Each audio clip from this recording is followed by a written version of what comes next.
আসসালামু আলাইকুম। Hello everyone, কেমন আছেন সবাই? নিশ্চয়ই ভালো আছেন। আমি লিপি টেলিগ্রাম থেকে আপনাদের জানাই স্বাগতম। আমরাও ভালো আছি ইনশাল্লাহ। তো সবাইকে ঈদ মোবারক আবারও। কারণ ঈদের আমেজ এখনও রয়ে গেল।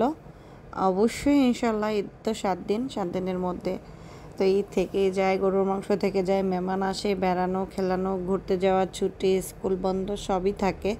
তো অবশ্যই ঈদ এখনও আমাদের রয়ে গেল। আর ঈদ হোক আনন্দের, ঈদ হোক সবার সুখের খুশির। এবং এই ঈদ আনন্দের মধ্যে আজকে আমার মেয়ের বার্থডে ছিল 21শে জুন। 21শে জুন ছিল আমার কলিজা বাচ্চা মেলিসার বার্থডে ছিল।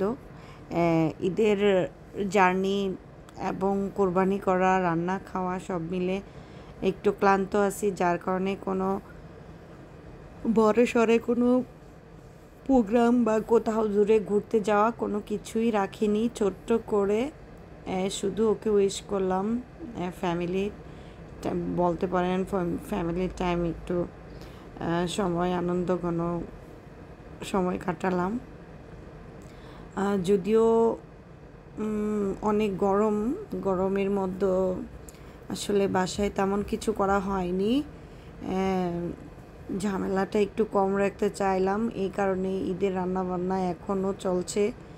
এই একই মাংস, পোলাও এগুলি খাওয়া হচ্ছে, যার কারণে চিন্তা করলাম বাসায় আর রান্নাবান্না করে ঝামেলা করবো না, বাইরে থেকে একটু কিছু খেয়ে ওকে একটু খুশি করাবো, এই আর কি। বাইরে গেলে তো বাচ্চারা এমনিতেও খুশি হয়, সেক্ষেত্রে একটা কোথাও রেস্টুরেন্টে যায় বসি। তো আমরা চলে গেলাম পাকিস্তানি রেস্টুরেন্টে। দেখতেই পাচ্ছেন আমার মেয়ে কেক অলরেডি কিন্তু কেক আপনার জ্বালিয়ে ফেলছে ফু দিয়ে। ওর 3 বছর হলো। সে কিন্তু খুব খুশি, অনেক খুশি। গরমের মধ্যে তেমন কিছুই করিনি, সিম্পল ওকে একটা সাদা ড্রেস পরিয়ে নিয়ে গেলাম। ও খুব খুশি যে ওর বার্থডে আজকে, ও ফু দিবে, কেক কাটবে, খাবে, ঘুরবে, সেটাই তার কাছে অনেক আনন্দের ছিল। যদিও অনেক গরম ছিল। তারপর সে কেকটা কাটলো, ফু দিল, তারপরে হাততালি দিল, হ্যাপি বার্থডে সংটা গাইলো। এদিক দিয়ে আবার ছিল আমার গেস্ট মেহমান রুশমি। বিশেষ করে ওর কথা ভেবে আরও একটু বের হলাম গরমের মধ্যে। দেখতে পারলেন ও একটু দুষ্টুমি করলো। তারপর আমরা খাওয়া দাওয়া করলাম। বাচ্চারা দেখেন কত খুশি, রুশমির বেবি, আমার বেবিরা মানে এত দুষ্টুমি, এত মজা করতেছিল, খুবই খুশি ছিল।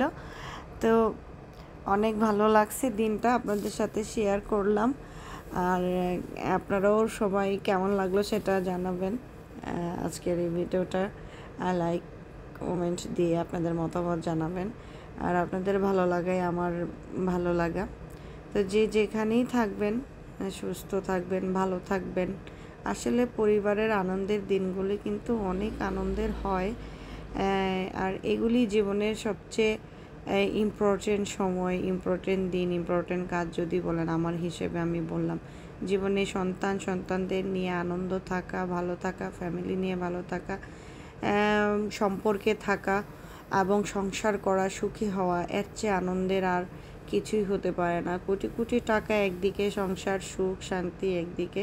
তো আল্লাহ তাআলা সবার সংসারে সুখ দান করুক, সবাইকে ছেলে মেয়ে দান করুক, ভালো রাখুক, সুন্দর থাকুক, এটাই প্রত্যাশা করি। তারপর খেয়ে দিয়ে কিন্তু আমরা চলে আসছি। তা অলরেডি কিন্তু রাত্র হয়ে গেছে। আমরা গিয়েছিলাম রাতের খাবার খেতে, প্রায় 9টা 9:30 বেজে গেল। তারপর একটা ট্রাম ধরে চলে আসলাম। চলে আসলাম, এসে নেমে বাসে আবার মেয়েটা খুব হ্যাপি ছিল, দেখতে পাচ্ছেন ও এত খুশি ছিল, মানে আমার এত ভালো লাগছিল, মনে হচ্ছিল আরও একটু যেন ওকে নিয়ে বাইরে থাকি। ও আজকে অনেক এনজয় করেছে, অনেক অনেক অনেক ওর ভালো লেগেছে। তো সবাই দোয়া করবেন ওর জন্য, আপনাদের বেবিগুলির জন্য আমার তরফ থেকেও দোয়া রইল, শুভকামনা রইল। মানুষের মতো মানুষ হোক, সৎ পথে চলুক। আল্লাহ হাফেজ।